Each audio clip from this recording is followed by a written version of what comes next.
ويصنع الفلك وكلما مر عليه ملأ من قومه سخروا منه قال إن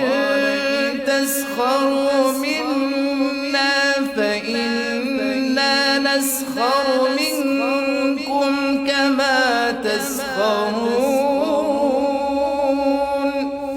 فسوف تعلمون من يأتيه عذاب يخزيه ويحل عليه عذاب مقيم حتى إذا جاء أمرنا وفارت النور قل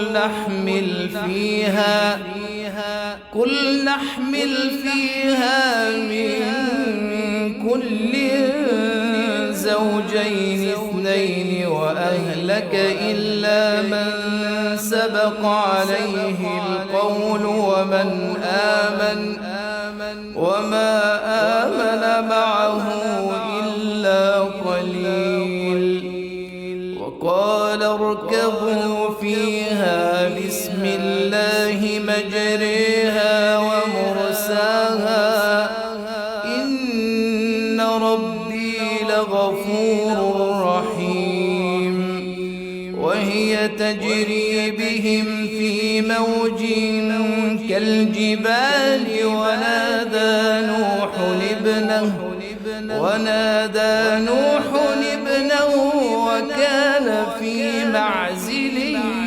يا بني اركب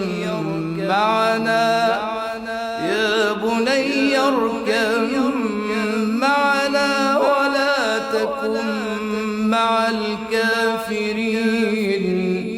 قال سآوي إلى جبل يعصمني من الماء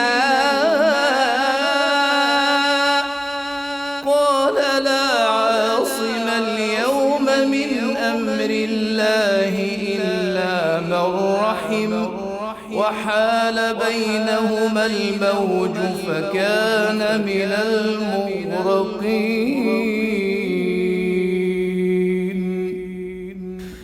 وقيل يا أرض ابلعي ماءك ويا سماء أقلعي وغيض الماء وقضي الأمر واستوت على الجودي وقيل بعدا للقوم الظالمين ونادى نوح ربه فقال رب إن ابني من أهلي وإن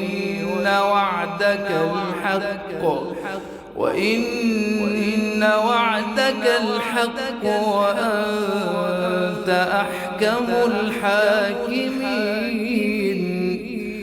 قال يا نوح إنه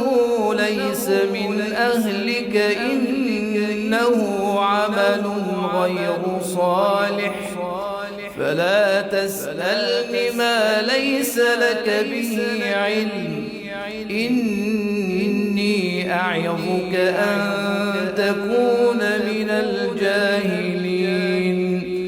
قال رب إني أعوذ بك أن أسألك ما ليس لي به علم وإلا تغفر لي وترحمني أكن من الخاسرين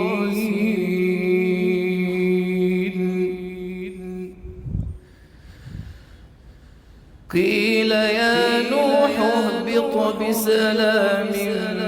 منا وبركات عليك وعلى